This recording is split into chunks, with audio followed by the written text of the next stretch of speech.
Ah, le savoir, les lumières de la philosophie spéculative. La connaissance purement désintéressée des essences immuables. Mais comment d'ailleurs y être intéressé, au fait, si cela relève du désintérêt? Mais oui, passons là, passons sur ces contradictions, momentanément en tout cas. Parce que le savoir, moi, ça me botte. Et comme j'ai loupé l'école, comme je me suis loupé à l'école, enfin bref, comme j'ai eu mes hauts et mes bas, mes trics et mes tracs, et comme l'institution m'a mis bas, ou bien comme je m'en suis mis au banc, eh ben mon Dieu, j'ai dû poursuivre le bonheur d'une part, et puis la connaissance d'autre part, par mes propres moyens. Alors pour ce qui est du bonheur, il court toujours le saligot, il gambade quand je lui cavale derrière dans la savane. En ce qui concerne la connaissance, en revanche, je peux dire que je lui ai mis la main dessus. Enfin, ne soyons peut-être pas si prétentieux. Ma prise, il est vrai, est précaire, elle est transitoire, elle est évolutive. Mon indomptable maîtresse se laisse parfois, à force de ruse, approcher, parfois même apprivoiser. Mais elle reste sauvage et rebelle dans son fond, et fidèle à sa nature profonde, elle m'échappe lorsqu'elle recouvre son indépendance. Je suis presque comme Socrate, voyez-vous, je sais que je ne sais rien. Encore que cette affirmation de modestie ostentatoire postule un savoir d'une nature plus profonde et d'une essence plus rare. « Je suis plus humble que toi », disait un moine à son frère au fond d'un monastère. Eh ouais, pour rien comme ça, juste pour le faire chier. En tout état de cause, ce savoir, cette connaissance, qui ne m'ont pas été délivrées par l'école, eh ben, j'ai dû les chercher par mes propres moyens, en autodidacte.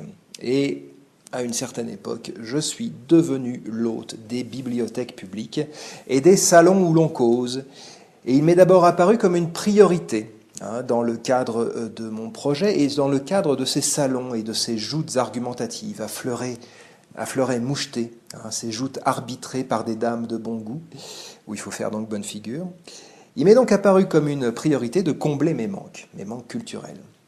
Et quoi de mieux à cet égard que ces livres de mots et ces livres de choses que sont dictionnaires et encyclopédies. Et quoi de mieux également pour un esprit comme le mien, épris non seulement de connaissances, mais également de la connaissance de ce qui rend les connaissances possibles, que de remonter à la source de ces ouvrages, l'ancêtre des encyclopédies. J'ai nommé l'encyclopédie, avec un grand E, du moins pour ce qui concerne la France, l'encyclopédie de Diderot et d'Alembert, eh oui, celle du XVIIIe siècle. Quoi de plus noble et quoi de plus généreux que cette encyclopédie ? Mettre ainsi le savoir de manière désintéressée à la disposition de tout un chacun. Le savoir sans intermédiaire. L'étudiant débarrassé de ses maîtres, à l'autorité douteuse et souvent usurpée. L'autodidacte libre d'explorer toutes les dimensions des choses de l'esprit, dans l'ordre de sa convenance, au rythme qui lui sied, selon le procès de ses nécessités propres. Ah oui. Il faut d'abord, pour ce projet un peu titanesque de l'encyclopédie, cartographier tout ce savoir, le savoir universel, en dresser le plan en quelque sorte. Ben oui, parce que dans sa vastitude et dans son apparente absence de limite, il s'étend devant nous comme une mer infranchissable, qui, si elle appelle à rêver et suscite des désirs d'aventure, se montre en fait bien cruelle envers ceux qui se lancent à son assaut sur des coquilles de noix. Alors le XVIIIe siècle était très versé dans ce problème, la cartographie, la représentation sous forme visuellement intelligible de toutes les dimensions de la connaissance et des activités humaines. Les sciences, les arts, les métiers, les aptitudes, dans leur relation avec les facultés de l'esprit, entendement, raison, mémoire, imagination.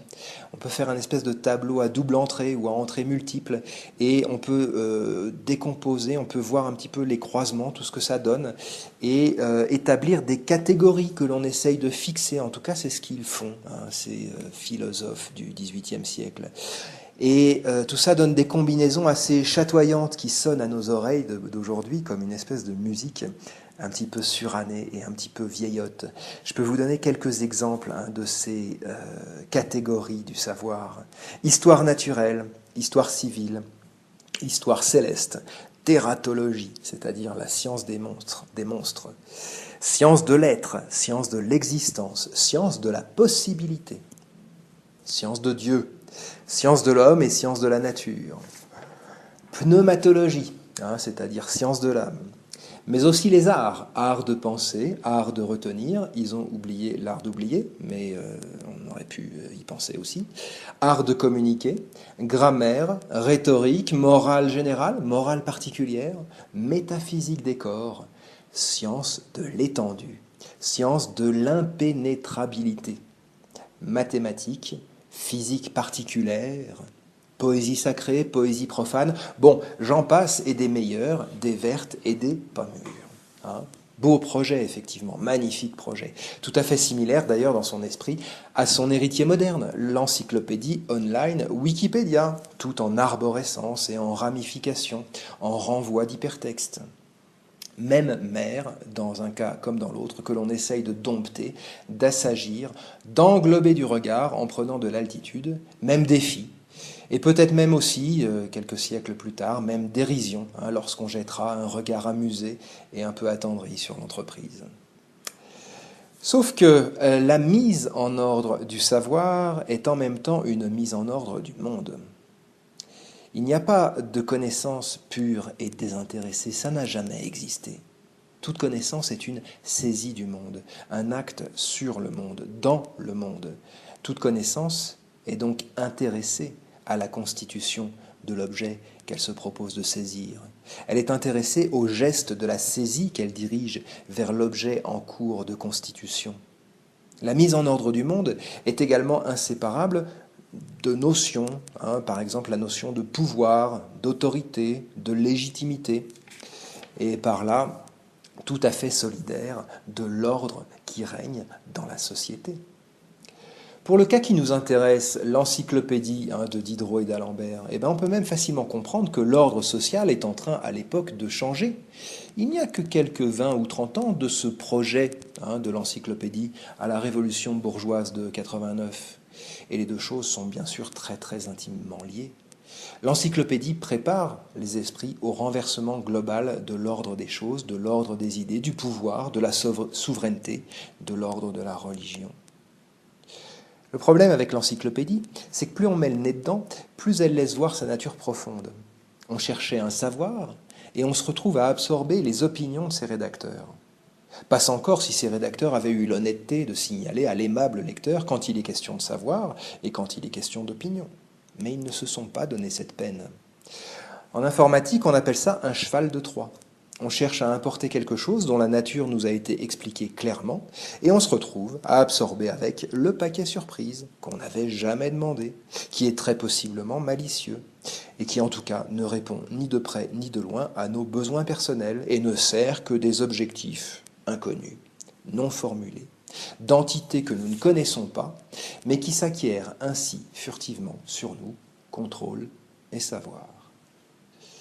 Et ainsi en est-il de ces pirates de la culture que sont les encyclopédistes. Diderot, d'Alembert ou Wikimachin entretiennent tous pareillement une savante ambiguïté entre savoir et opinion, pour nous la glisser incognito et sans douleur, leur vision du monde. Or, désolé les gars, si je voulais jouer au con et que je vous disais que moi aussi je suis pétri de l'esprit des Lumières, que moi aussi j'adore les débats, les échanges, l'enrichissement mutuel que provoque une discussion bien réglée, pleine de clarté, en pleine lumière, eh bien, je me verrais alors en position de pouvoir vous reprocher votre obscure cuisine, votre mode opératoire à couvert.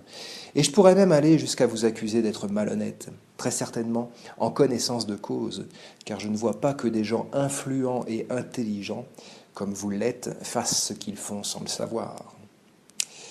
Que penseriez-vous si Oscar Galapagos vous foutait du bisphénol A dans le miel qu'il vante comme une panacée ? Vous diriez quoi ? Vous en donneriez à vos enfants ? Vous confieriez vos enfants à des gens qui achètent le miel d'Oscar Galapagos ? Mais enfin. Eh non, mais rassurez-vous, mes chers amis, mes ruches travaillent sur de vastes étendues, et mes abeilles ne font leur miel que de ce qui relève d'une certaine culture.